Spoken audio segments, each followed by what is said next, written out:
Hey there, today we're talking about the 85mm lens. It's a lens that a lot of people either are obsessed with or they hate. And if you're in the category where you don't know how to love this lens, I'm going to tell you 3 reasons why you should love it and 3 ways that you can get better at using it in your day-to-day work.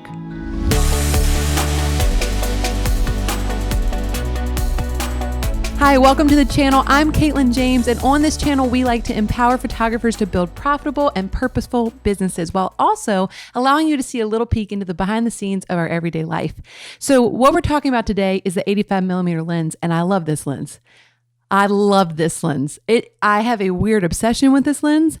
I don't think I could do my career without this lens. If someone said, you can be a photographer, Katelyn, but you could only have one lens for the rest of your life to use in your career, what would you pick? Well, this wouldn't be the most realistic choice, but I would choose this. I mean, that's how much I love this lens. I think this lens allows me to create anything from anything. Like, I think this lens, if I'm in a really bad setup, like location's not that great, like what the heck am I going to do? If I have this lens, I feel like I can make anything look epic.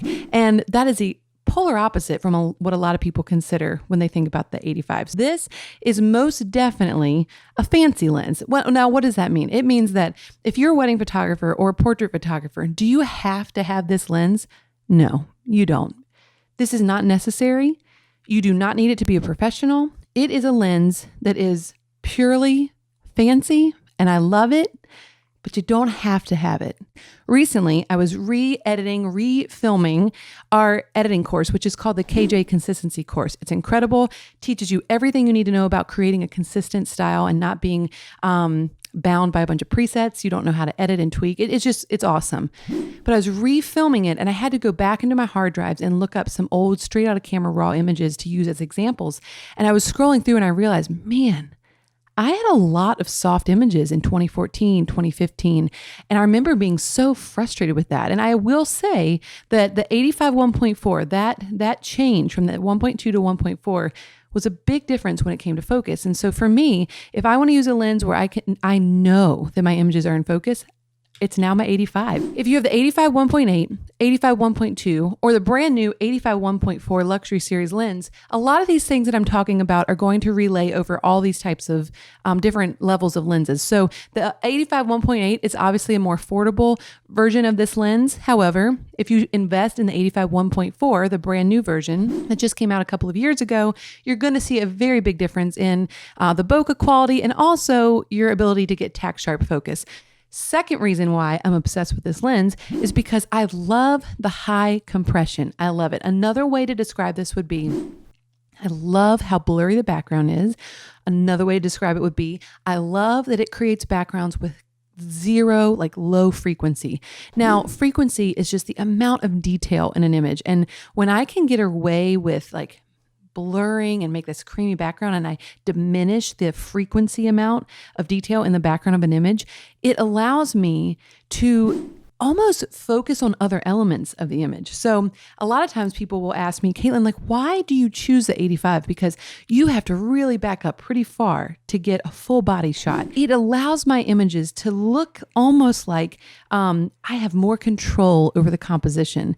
When I am using a lens like this, I have got to think very strategically about the way that I'm laying out an image. Like, we teach people in our lighting and locations course, which is a natural light shooting course. I teach people that the process should be light, location, layout. Figure out if the natural light is amazing, then figure out, okay, is this location good? Like, do we have a good background? Is it evenly exposed in the background to the foreground? And last but not least, then you lay out the image. And laying out the image means you look at where you're about to shoot. You think about your subjects. You think about maybe they have a train or a veil or a short dress, or maybe one's taller, the one person's way taller than the other. You look at what you're working with, you look at your location, and then you start to lay everything out. You create your composition. You don't just throw your subjects into your location and then just haphazardly shoot. You really think about exactly where you're going to place them and how you have lead lines, negative space, all that. The 85mm for me differentiates my client from the background at such a high degree that I think my composition is stronger. I think that my negative space and my lead lines are more impactful. And I think the focus on my clients is accentuated in a way that no other lens could ever compete. And that sounds very dramatic. I realize that sounds very dramatic to be putting all of that praise and like all those accolades on one lens. But when you truly start to master using a lens like this and knowing how far to back up and knowing exactly where you need to be to fit in what you need to fit in, you start to reap the rewards and the benefits of using a lens with this capability. Now, when I am using the 85, I think the first thing you should know is that there are rules and steps that I need to take in order to make shooting with the 85 possible, because it is true. If I'm going to use the 85 millimeter lens and get my client's entire body in the shot and then get some negative space, I've got to be halfway across the field, right? Well, this is what I do. First of all, here's some rules that you can follow. Rule number one, if you're going to use your 85 millimeter lens, then we need to label this as a fancy lens that when things, and I train my clients during their engagement session, I tell them, you know what? Once we get on a roll and we're feeling comfortable, I may even pull out my fancy lens, which is the best lens. It's my favorite. I only start shooting with this lens when I feel like we are in a good rhythm. I prep them for that. And I prep them for that because I know that when I do start shooting with the 85 millimeter, I'm going to have to back far away from them. I'm not going to be right up in their face like I am with a 35 or a 50 millimeter. I'm going to be kind of shouting lovingly from a distance. And so never ever start a session with this lens. Also train your clients to know when this lens comes out of my bag, they know that that means we are on a roll and Katelyn is happy. There are so many episodes of KJ All Access where I know that some of our members are so sick of hearing me say to my clients, guys, I'm going to go switch a lens. I'm getting out my favorite lens. Get excited. This is when I feel like we're getting the best stuff. I've trained my clients to know that when I start talking about the 85 and I back far away from them, it's going to be epic.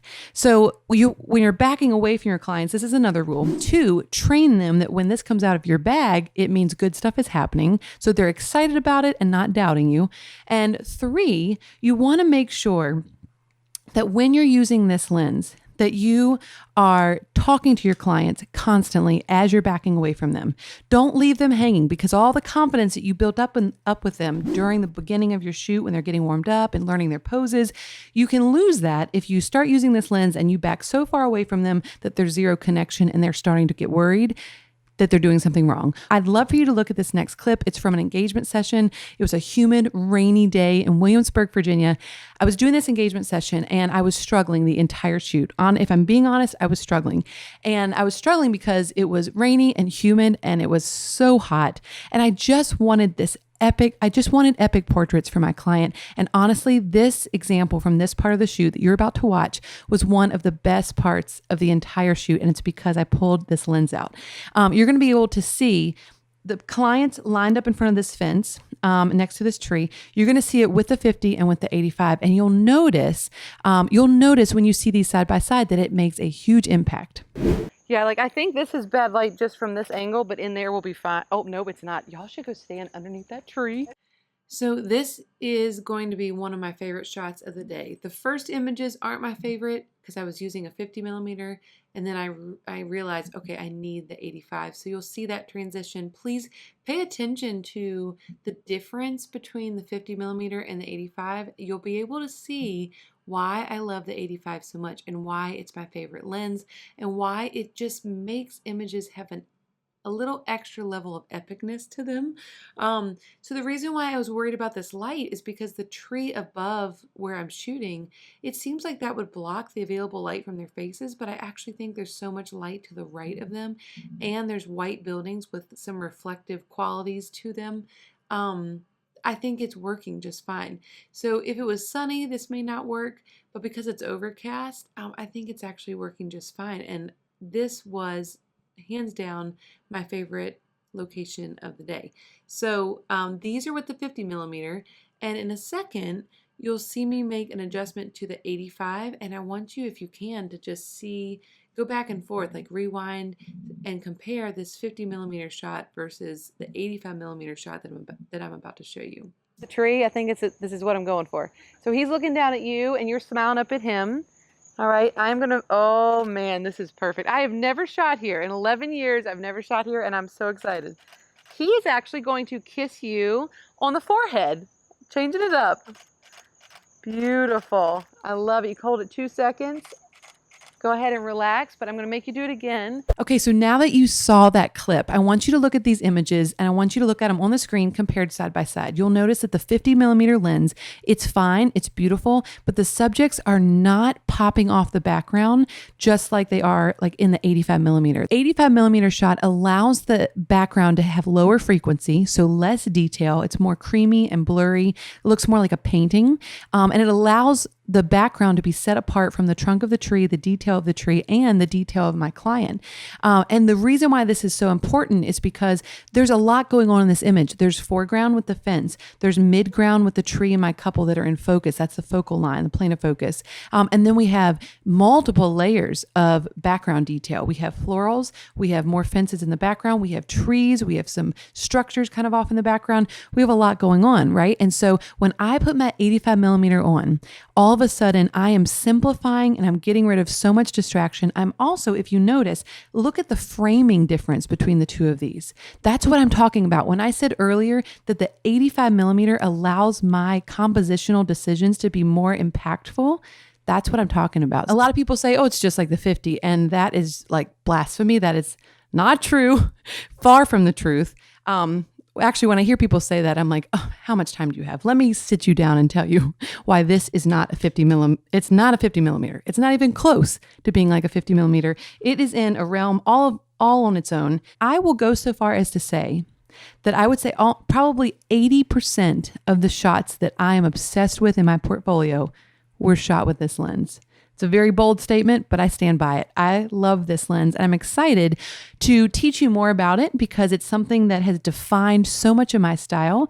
And you may come to find once you start playing around with it, maybe you want to rent it and try it out, that it could be a defining factor in your style as well. So go ahead, leave questions below. I'd love to hear what your thoughts are on the 85mm lens, what you love, what you hate, why, if you struggle and you're like, Katelyn, I disagree with everything. I don't love this lens. Here's why.